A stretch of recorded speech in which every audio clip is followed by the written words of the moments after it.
What is up, guys? I do hope you're well, and welcome back to another episode of, you guessed it, Entitled Parents. If you are new here, please consider hitting that like, that subscribe button, and maybe even notification bell. And let's get straight into it. You upset my kid, so buy him a super expensive toy. I was grocery shopping with my grandmother. The old lady was struggling with those crappy plastic bags at the vegetable aisle that you need some kind of magical powers to open. After I finished teasing her about how she was struggling, I gave her a paper bag saying, "Here, it'll be easier and it's more environmentally friendly anyway. No sea turtles will choke on it." Since I was talking to an 87-year-old woman, my voice was a bit louder than it would be in a public setting, since she is not hard on hearing. No, missy, not at all. Everyone else is just too soft-spoken and doesn't know how to articulate, and TV sound system had gone to crap over the years.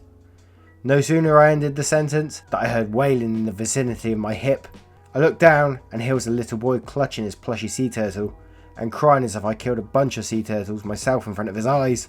Oh crap, I told myself, because I miraculously managed to have enough self-control not to curse in front of the kid I already managed to traumatise a bit. My very supportive grandmother grinned at me, wished me good luck, and walked away in the hunt of chocolate cookies or another sugary item she pretends her doctor told her she can totally eat with her diabetes, and tries to sneak in the cart when I'm not looking. Between the overgrown toddler that I call Meme and the real toddler that was still crying his heart out, I decided to deal with what I thought would be the easiest and crouched down to the boy's level. "Hey kid, you heard what I said?" I asked in my soft, "This is a dangerous animal that will attack and kill you if you make too much noise or sudden movement" voice. The kid nodded his head quickly and forcefully. I lightly put my hand on his head to make him stop, because I was afraid he'd make himself sick or snapped his neck or something. "Where's your parents?" I asked him then. It only occurred to me that it's been about half a minute and no parents came to rescue their screaming kid. The kid pointed to a woman a bit far away. She was leaning on a cart looking at her phone. I have to admit that I rolled my eyes and internally passed judgment on this woman, while completely forgetting that I spend my time in the store looking at my phone, since it's where there's the shopping list. I was now a judgmental bee, as well as a toddler's traumatizer. That was not a good day for me. Nonetheless, I took the kid's hand and walked him to the woman. She didn't notice us approaching, nor standing there. The kid had calmed down a bit, but he was still sniffing and hiccuping and making weird crying noises that only toddlers have the secrets. "Excuse me, miss," I called in my "I'm talking to a not deaf grandma" voice. She finally looked up from her phone, looked at me in a somewhat dazed look. Then she finally noticed her kid, who was still holding my hand and clutching his sea turtle and clearly upset. She took her kid away from me, a bit forcefully. Her face changed to a crazy angry bee, and she yelled at me, "Why are you with my son? What have you done to him?" Since I was feeling guilty, I took the yelling and tried to explain the situation. It seems that he overheard me talking about the effect of plastic bags on sea turtles.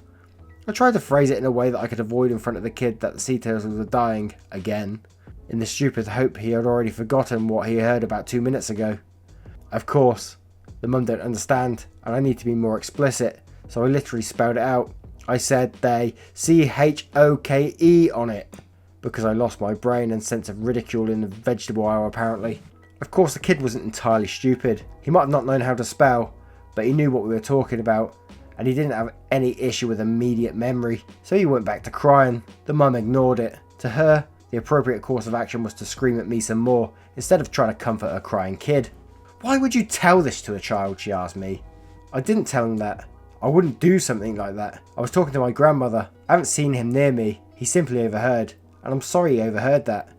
I defended myself, and I finally managed to work in the apology that I wanted to give since the beginning. "You shouldn't talk about such sensitive topics when there are kids around," she still screamed at me. At that point, I'm low-key impressed that her voice isn't hoarse already. "I didn't know your kid was there," I repeated.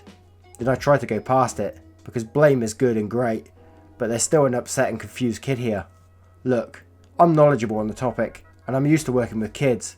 Would you agree that we explain all of it to him together, so he can understand better, and be less afraid of his best friend?" "Are you calling me a bad mum?" she screeched, confused because where the hell did she pick that up from what I said? I answered, no. I have to confess, I was thinking that I was starting to consider it. I mean, woman, your kid is crying in your arms, and you're more focused on me than the kid. What the hell? Then it occurred to me that it's time to get myself away from the situation.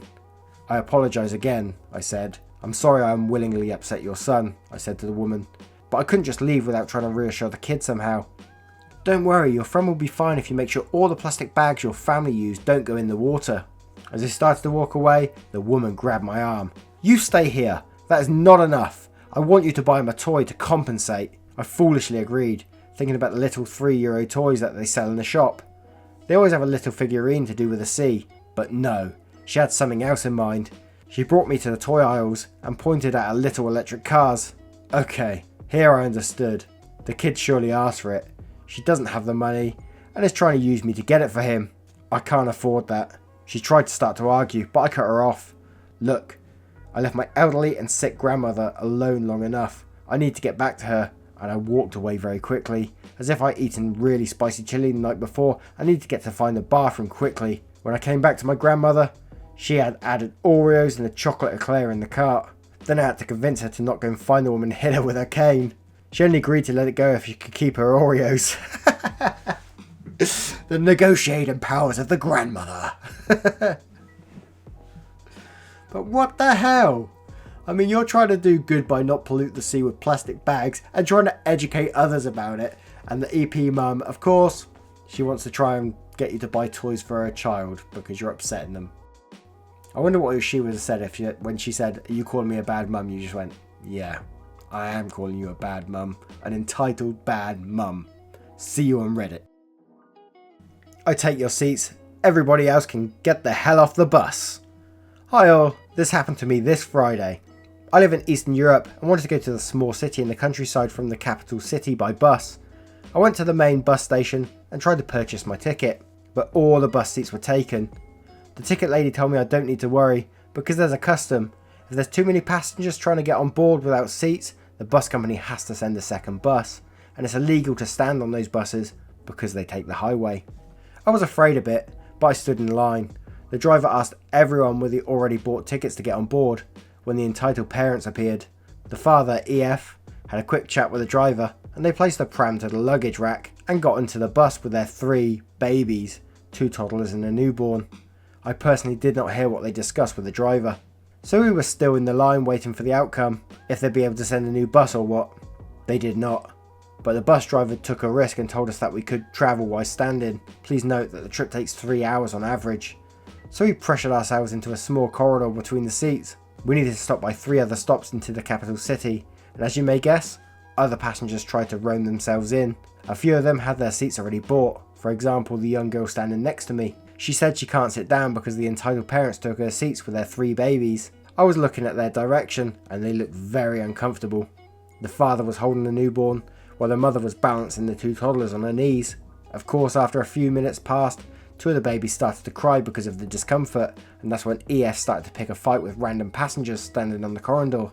A young guy, YG, was standing the closest to them, so he targeted him. "Do you have your seat?" "Excuse me?" I asked. "Do you have your seat?" "Sir, I'm just trying to go home." "As we are, with my 3 kids. Don't you see how uncomfortable it is for them?"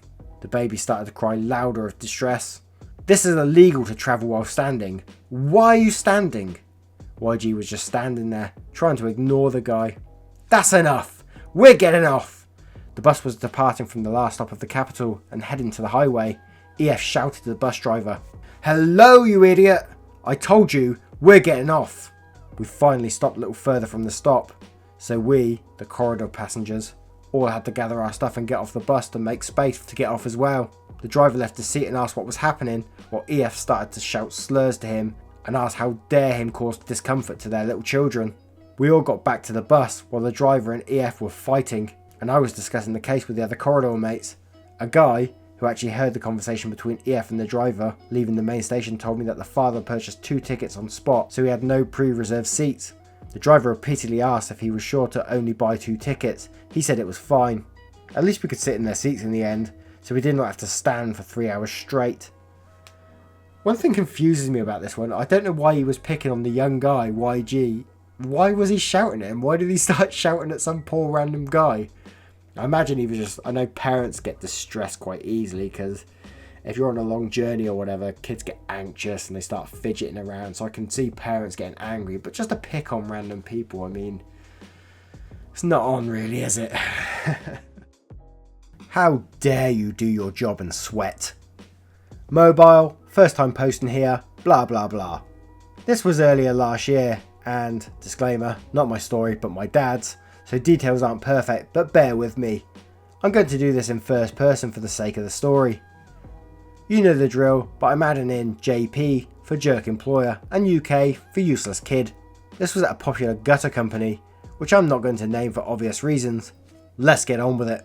For some context, I sweat a lot and I try to control it, but it's kind of hard to do so.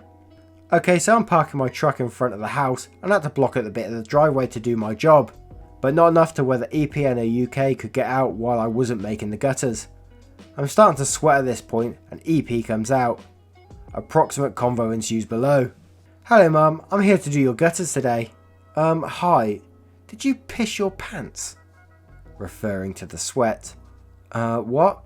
No mum, it's sweat. Well, it's gross. You shouldn't have a job then, you pig. I blink the sweat out of my eyes. Oh my goodness, you're blocking us in and we can't get out. He's seeing where I'm parked at. I'm sorry mum, but I can't park. Me and my kid are stuck here, you pig. Move your truck right now. Mum, I will be done very soon and there's nowhere else to park. No! How dare you block us in? I will get you fired. What? But what? Ah, you pig, I'm calling your supervisor. So she did. Keep in mind I never saw the kid. Storm inside and call the supervisor. Enter me again. So I'm not sure if A, the supervisor came and told the dad just stop and someone else would do it, or B, dad got shit on when he made it back to the warehouse, but either way, I know how it ends. Enter dad's view again. So I would have kept my job seeing as I did absolutely nothing wrong, but this B pursued it and told them that I did a bad job and gave her attitude and that I looked like a sweating pig so much. So she gave me such a bad rep that JP actually believed her and fired me. I had trouble getting a job again because of that B, and JP is believing her BS. Oh my word. It's just like, what a bad employer though, because you're sweating and he just immediately believes the client straight away. I mean, who would believe her just like immediately and then sack your dad because of that? That's ridiculous.